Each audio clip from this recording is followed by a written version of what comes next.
Imagine having everything: money, power, fame, but losing the one person you love most. Doctors gave him only 2 months to live, until a humble maid walked into his life and did the impossible. What she did next will leave you speechless.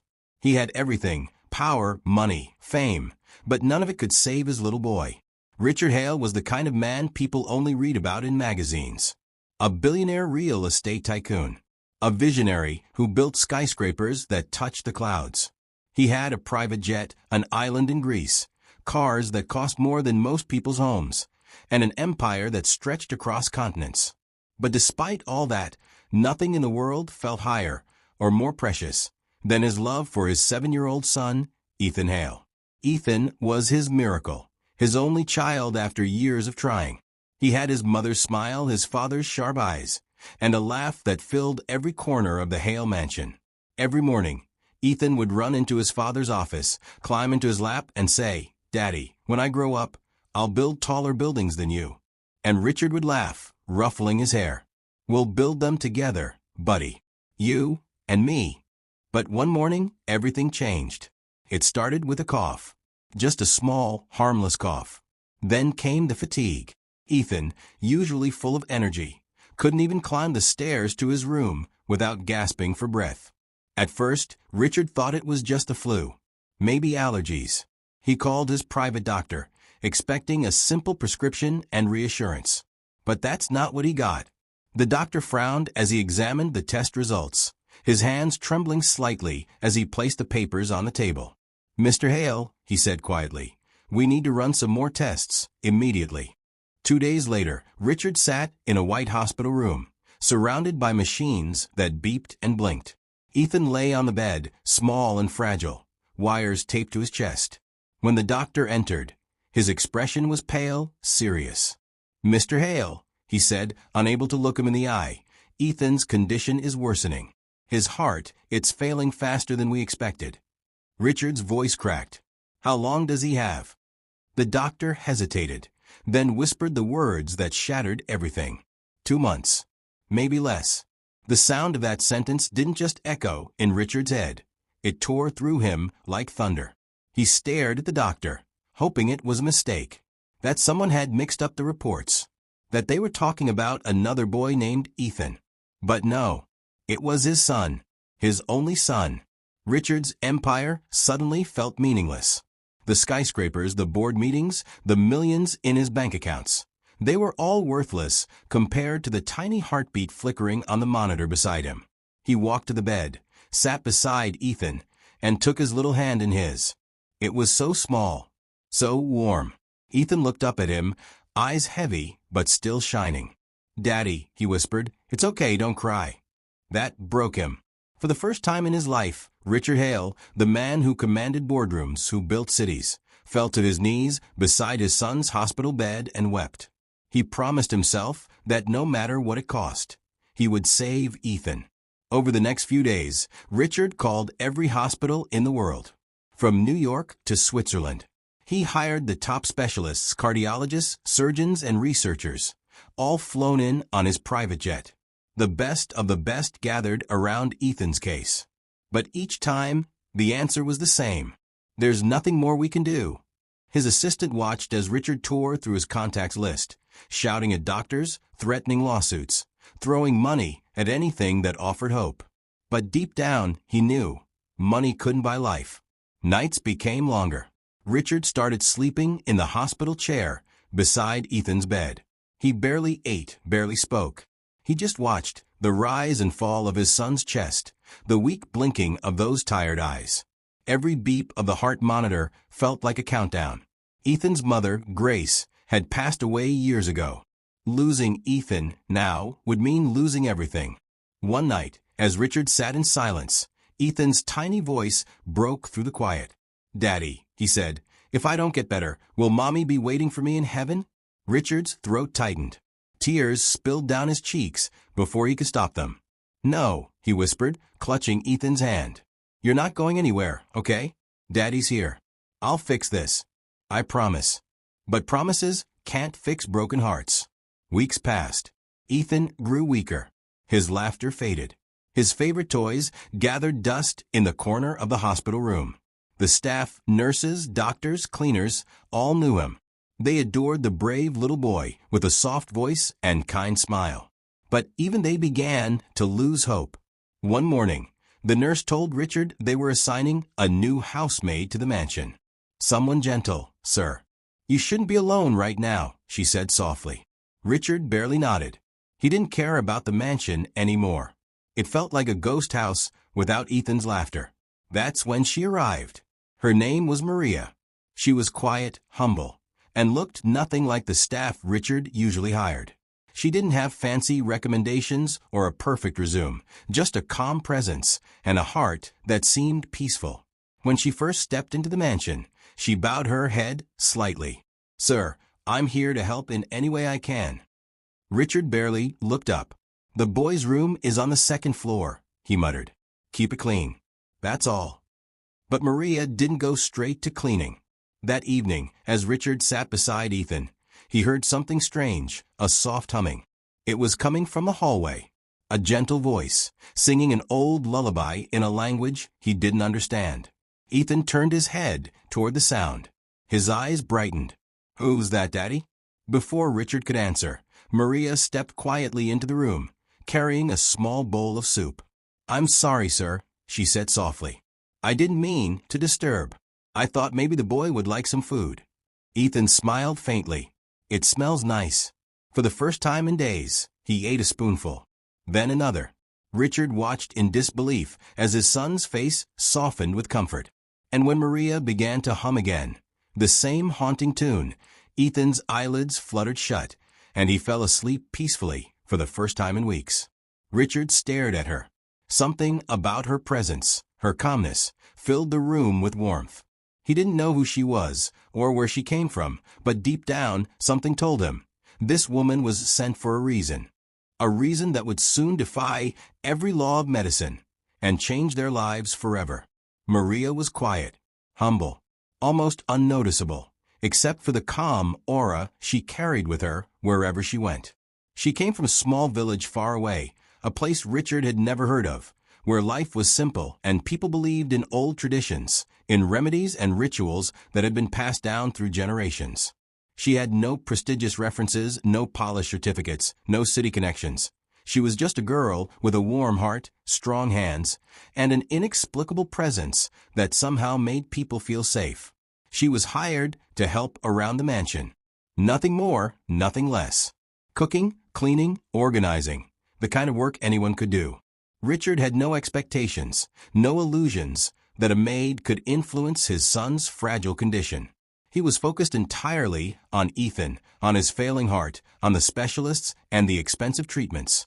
He didn't care about the kitchen, the laundry, or the order of silverware, until Maria quietly began changing something that couldn't be measured by money or medicine. From the very first day, there was something about Maria that was different.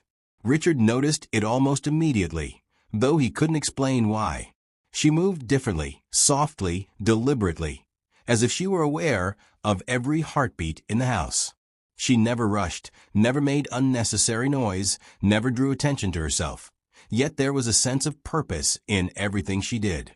But the most remarkable thing was how she treated Ethan. Unlike the other staff members, who avoided his room out of fear or pity, Maria entered it with ease. She didn't hesitate or flinch. She didn't avert her eyes when she saw his frail body attached to tubes and monitors. Instead, she walked in softly, carefully, almost reverently, and began humming songs in a language that Richard didn't recognize. The songs were soft, almost fragile at first, like the gentle ripple of a stream over stones. They had a rhythm that seemed to seep into the walls, filling the room with warmth. Maria explained to Richard later that these were old lullabies her grandmother had taught her, songs that were meant to heal, to soothe, to bring hope when all else failed. Richard tried to ignore it at first. He had built his life on logic, on results, on measurable outcomes. Music, he thought, could not heal a failing heart. Yet there was a strange, unshakable feeling in the pit of his stomach every time he heard her humming, a mixture of curiosity and unease, as if the room itself was breathing a little easier when she was near. One evening, Richard was walking down the hallway, thinking about meetings, contracts, the next business venture he needed to finalize, all trivial concerns compared to the state of his son. But as he passed Ethan's room, he froze. For the first time in weeks, he heard it. Laughter. Soft. Clear. Pure. It was Ethan, his tiny, delicate voice laughing, something Richard had almost forgotten existed. He pressed himself against the wall, peering through the slightly ajar door. There she was, Maria, sitting beside his son's bed, her face calm and serene, her hands gesturing gently as she spoke.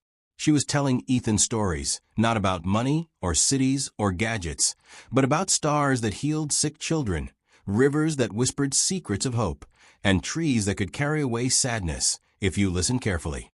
Ethan's pale, sunken cheeks were now tinged with color. His eyes sparkled.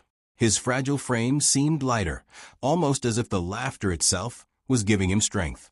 The boy was alive in a way he hadn't been for weeks, truly alive.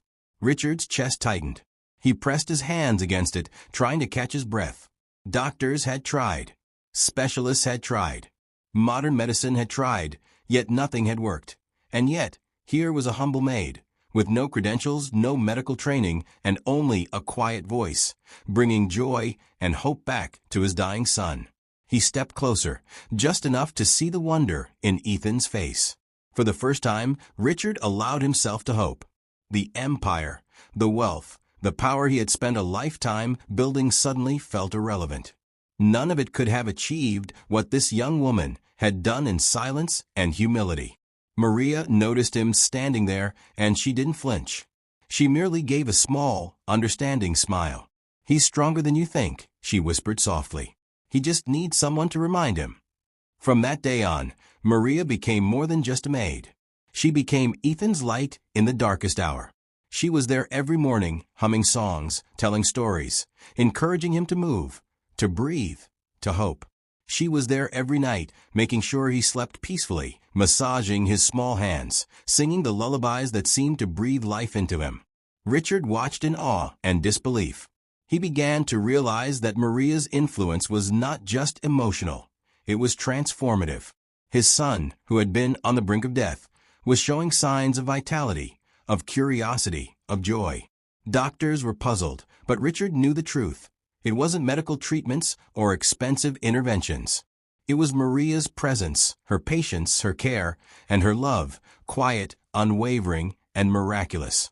And yet, Richard did not know everything. Behind Maria's calm eyes and gentle smile, there was a secret.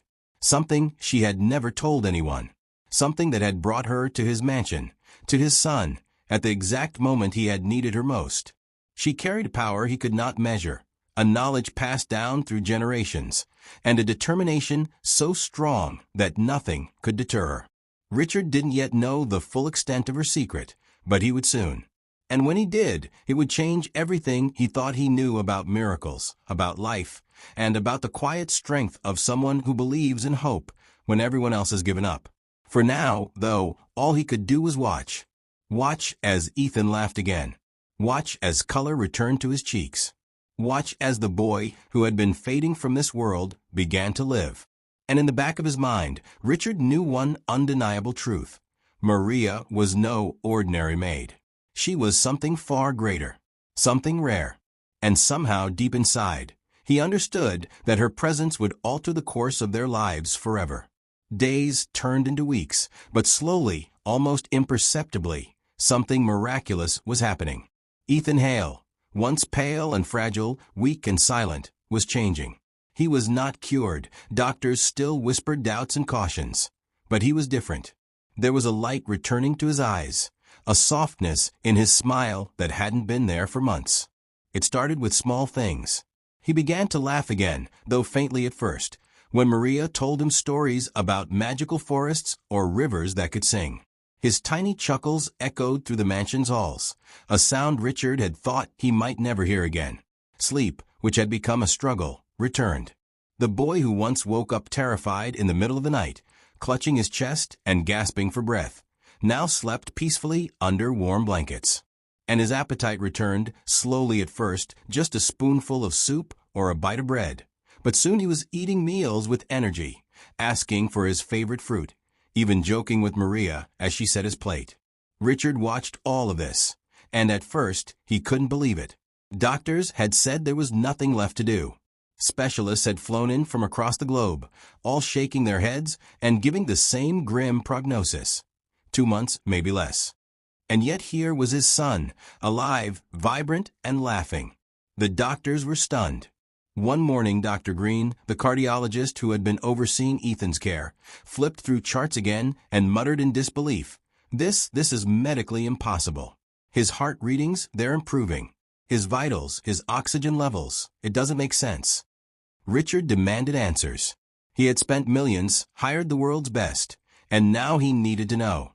How is this happening? He asked Maria one quiet evening as she sat near Ethan's bed, softly humming in the dim light of the room. Maria's hands paused mid-song. She looked down, her fingers entwined in her lap. Her voice was calm but hesitant. Sir, she said softly, eyes lowered, in my village we have a belief. We believe the body listens to love, to peace. When someone is surrounded by calm, hope, and care, sometimes the body can respond in ways doctors do not understand. When I sing to him, I use old healing verses, songs that my grandmother taught me, ones that saved my brother when the doctors had given up. Richard's mind raced. He was a man of logic, of facts, of measurable success. And yet, he couldn't argue with the truth in front of him. His son was getting better. He wanted to scoff, to demand science, to call it coincidence. But every day, every small laugh, every tiny step Ethan took said otherwise. And so Richard decided to trust Maria. Maria began spending more and more time with Ethan, not as a maid, not as a visitor, but as a guardian of hope. Every day, she would sit with him for hours, massaging his tiny hands to improve circulation, singing softly the verses she had learned as a child, and teaching him how to breathe slowly, gently, as if coaxing the air into his lungs. Richard watched quietly from the doorway on many occasions, too afraid to interfere, too overwhelmed to speak. He realized that whatever this was, this quiet magic, this faith, it was working. The mansion, which had been eerily silent since the diagnosis, began to hum with life again. The rooms were filled with the sounds of quiet chatter, soft laughter, the creak of little feet running along polished floors. One morning, Richard walked past Ethan's room and froze in place. He couldn't believe what he saw. Ethan was standing on his own 2 feet. For weeks, he had been unable to do so. Just a few steps at most, supported by a nurse, and then he would collapse back onto the bed, exhausted. But now he stood upright, his small chest rising and falling, his eyes bright with excitement. Maria sat nearby, smiling gently. Take your time, she said softly, encouraging him. You're strong, Ethan. You can do this. Richard's chest tightened, so much he felt as if it would burst. Tears blurred his vision. He couldn't believe it. His son, whom he had watched fade away day by day, was standing, breathing, living, laughing. Richard stepped forward slowly, barely daring to hope. Ethan, he whispered. Is it really you? Ethan's eyes sparkled, and he grinned. It's me, Daddy. Look, I can stand. He took a tentative step toward Richard, and the billionaire's tears finally fell freely. For the first time in weeks, he allowed himself to sob, not out of despair, but out of awe, gratitude, and overwhelming relief. Richard realized something in that moment.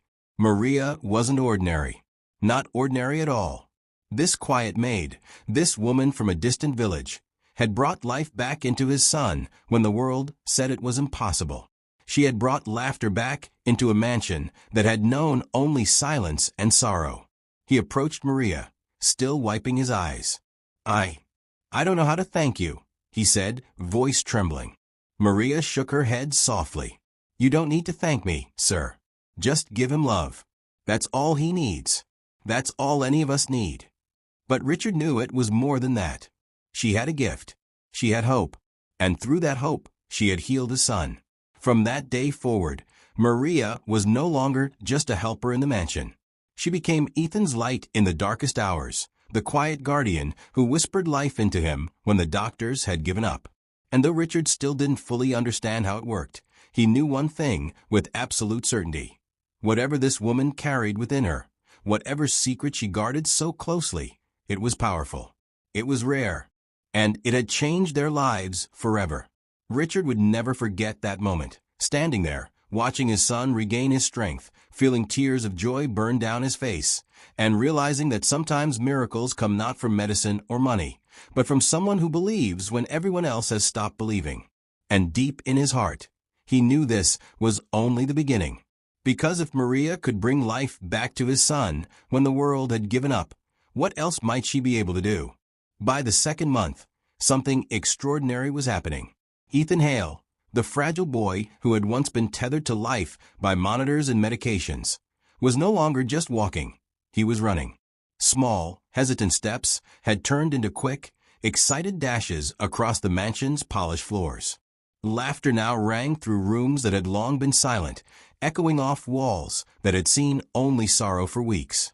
Richard stood in the doorway, barely daring to believe his eyes. The boy who had been declared beyond help by the finest doctors in the world was alive, thriving, almost miraculously.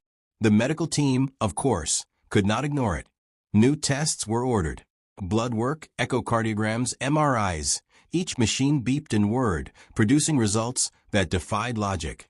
Specialists were flown in from abroad, consulted via video calls, and brought into the hospital to examine the tiny miracle firsthand.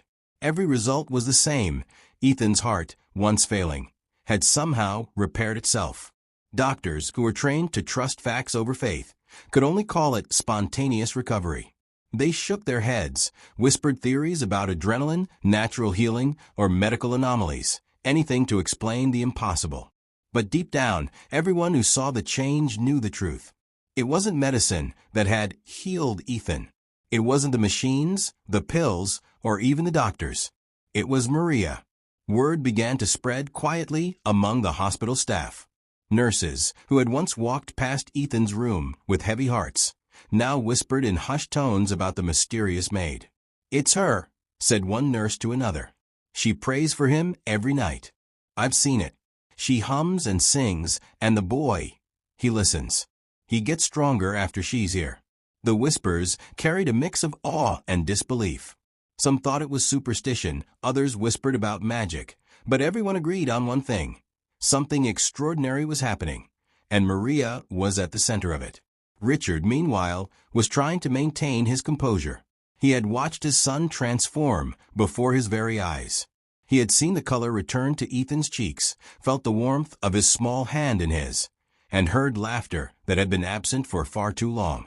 He wanted to protect this miracle, to cherish every moment of it. But he did not anticipate the storm that was about to strike from within his own household. Not everyone was happy about Maria's influence. Richard's personal assistant, a woman named Vanessa, had always viewed the maid with suspicion. She disliked the attention Maria was receiving, the way Richard would linger longer than usual in Ethan's room when Maria was present, and how the boy's health seemed tied so closely to her presence. In Vanessa's eyes, Maria was a threat, and in her fear, she did something rash.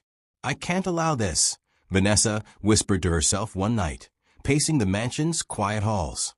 "She's manipulating the family. I've seen her. She's using witchcraft. There's no other explanation. This cannot continue." By morning, Vanessa had convinced herself she needed to act. She accused Maria of manipulation, of meddling in the child's health, and of using some sort of supernatural trickery to influence the boy. Her words carried weight with a few staff members who already doubted Maria's unexplained abilities. The next thing anyone knew, Maria had been fired, overnight, without a goodbye, without even a chance to explain herself. When Ethan woke the next morning, the mansion felt colder, quieter. Something was missing. He blinked at the empty doorway, then called out in his small, tentative voice, "Maria, where are you?" There was no answer. Panic rose in his chest. He crawled to the bed and looked around, then ran to the door, calling her name louder. His cries grew desperate, piercing the still air of the mansion. His tiny lungs worked frantically, his voice breaking into hoarse sobs. And then the monitors started reacting, beeping, alarming, red lights flashing. The heart monitor, which had been stable for weeks, began signaling danger. Ethan's chest heaved as tears streamed down his face. Richard, who had been in his study, heard the alarms and raced down the hallway. He burst into the room to find his son shaking, terrified, the color draining from his face. "What happened?" he shouted, panic rising in his chest. She's gone," Ethan cried, pointing to the empty doorway. "Maria, she left." Richard's heart stopped for a moment. He had been warned about unexpected setbacks, about complications, but nothing had prepared him for this. He turned toward the staff, eyes blazing. "Bring her back." "Now," he commanded, voice shaking. "Call her. Anyone. Get her back." But no one had her contact information. She had disappeared overnight, leaving behind only the memory of her presence, her songs, and her soothing voice. She had left the city entirely. Richard sank into a chair beside Ethan's bed, holding his son's small body, feeling his heart race with fear. The monitors continued their relentless beeping. Nurses tried to calm Ethan, but nothing worked. Only Maria's presence had kept him stable. That much was now clear. Tears ran down Richard's cheeks as he whispered to his son, "I promise, Ethan. I'll find her. I'll bring her back." Ethan clung to his father, sobbing into his shoulder. For the first time, Richard felt helpless in a way that money, power, and influence could not fix. Hours passed. The mansion felt like a tomb. The laughter and joy that had returned were gone, replaced with fear, anxiety, and unbearable silence. Every passing minute felt like a lifetime. Richard realized the truth. Maria's gift wasn't just about singing lullabies or teaching breathing exercises. It wasn't just about kindness or love. It was something far deeper, something the doctors could never quantify. And without her, Ethan's fragile recovery could falter. Determined, Richard began searching. He called every village in the region, every known contact in Maria's hometown. He contacted old friends, hired private investigators, and even placed ads in local newspapers. He would not rest. He could not. For the first time, Richard Hale understood that some things, some people, were more valuable than wealth, more powerful than influence. And he would move heaven and earth to bring Maria back to his son. But Maria, she was gone, and the clock was ticking. The mansion, once a place of luxury and comfort, had become a house of desperation. The miracle that had blossomed in Ethan's room was now in jeopardy. And Richard, for all his power and resources, felt more powerless than ever before. Because in that moment he realized one undeniable truth. Some miracles cannot survive without the one who brought them. And he would stop at nothing to bring her back. 3 days passed since Maria had left, and the mansion had descended into an unbearable silence. Even the walls seemed to mourn with Richard and Ethan, echoing with the absence of laughter that had once filled the halls. Every room felt heavy, suffocating, as if the joy that had briefly returned had been extinguished. Then, the unthinkable happened. Ethan's condition collapsed. The monitors beside his bed began to scream in harsh, rapid beeps. The heart rate that had been steadily improving now dropped sharply, each decline a blow to Richard's chest. Nurses rushed in, alarms ringing, but nothing they did could stabilize the boy. His tiny body trembled, sweat beading on his forehead. It was as if the spark of life had left him. Doctors were frantic. They flipped through charts, administered medications, and called for emergency consultations.